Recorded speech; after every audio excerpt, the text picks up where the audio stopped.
बिस्मिल्लाहिर्रहमानिर्रहीम। व्यूअर्स, आज का हमारा प्रॉब्लम है अ cube of glass of 5 centimetre side and mass 306 gram has a cavity inside it if the density of glass is 2.55 ग्राम पर centimetre cube, find the volume of the cavity।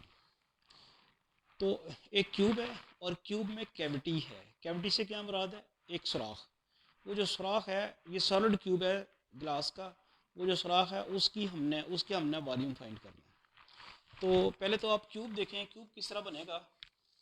Cube की सारी dimension जो हैं वो बराबर होंगी।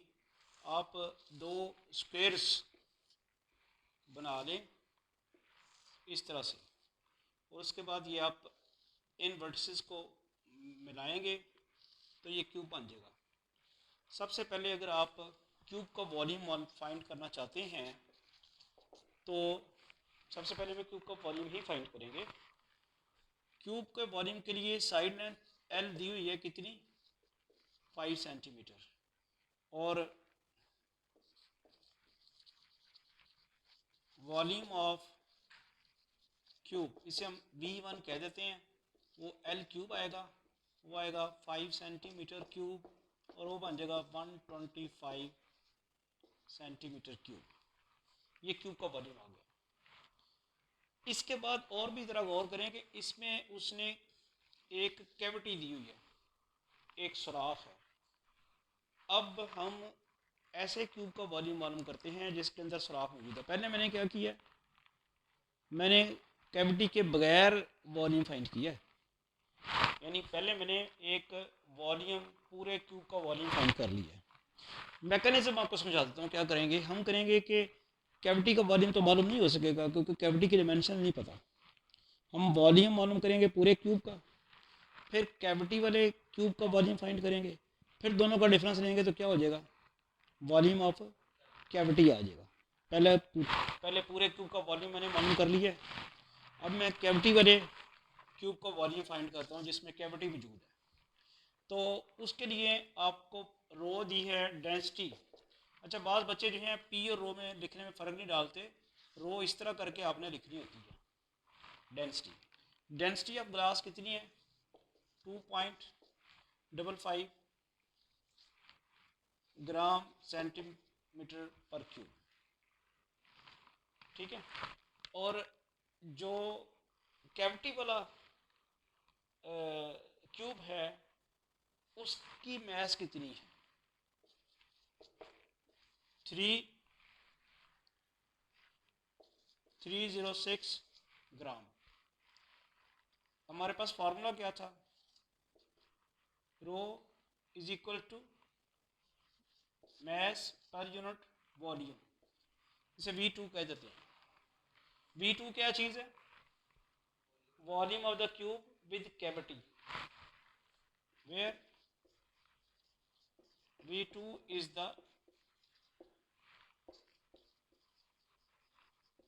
volume of cube with cavity। सुराख समेत जो क्यूब है उसका वॉल्यूम। तो यहाँ से V2 किसके बराबर आ जाएगा? M ओवर रो। V2 किसके बराबर आ जाएगा? मैस कितनी दी हुई है जी? 306 ग्राम। और डेंसिटी कितनी है? 2.55 ग्राम पर सेंटीमीटर क्यूब। ये ग्राम ग्राम से कैंसिल हो जाएगा। अब आपको ज़रा वर्किंग तो करनी होगी। 306 को 2.55 से आप डिवाइड कराएं। 306 को 2.55 से जी 120। तो अब आप यहाँ पे लिखेंगे 120, ये ऊपर चला जाएगा तो बन जाएगा सेंटीमीटर क्यूब। देखिए, दो चीज़ें हमारे पास आ चुकी हैं। अब क्वेश्चन तो बड़ा मुश्किल लग रहा था, बड़ा आसान हो गया कि कैविटी समेत जो क्यूब है उसका वॉल्यूम ये निकला और कैविटी के बगैर जो क्यूब था उसका वॉल्यूम ये है। तो अगर इस वॉल्यूम में से इसको निकाल देंगे तो किसका रह जाएगा वॉल्यूम? बस, तो यही हमने मालूम करना था। तो volume of cavity is equal to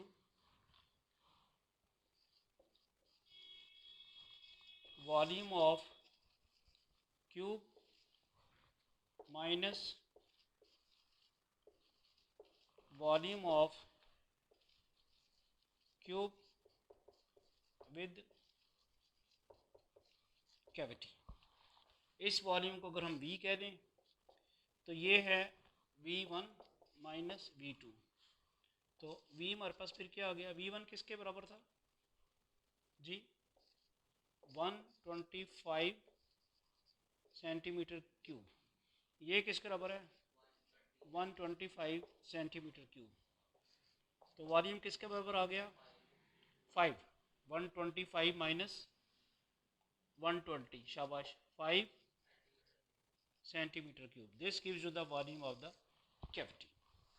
तो जो इसमें समझने वाली बात थी वो सिर्फ ये थी कि volume of the cube find करना है, उसके बाद volume of the cube with cavity find करना है, दोनों का डिफरेंस लेंगे तो ऑब्वियसली वो कैविटी का वॉल्यूम आ जाएगा। कैविटी का वॉल्यूम डायरेक्ट इसीलिए भी फाइंड कर सके कि कैविटी की शेप हमें नहीं पता किस किस्म की है, ना उसकी कोई डायमेंशंस पता है, इसलिए हमने पूरे क्यूब का वॉल्यूम फाइंड किया, फिर क्यूब विद कैविटी का वॉल्यूम फाइंड किया, दोनों का डिफरेंस लेंगे तो that will give you the volume of the cavity.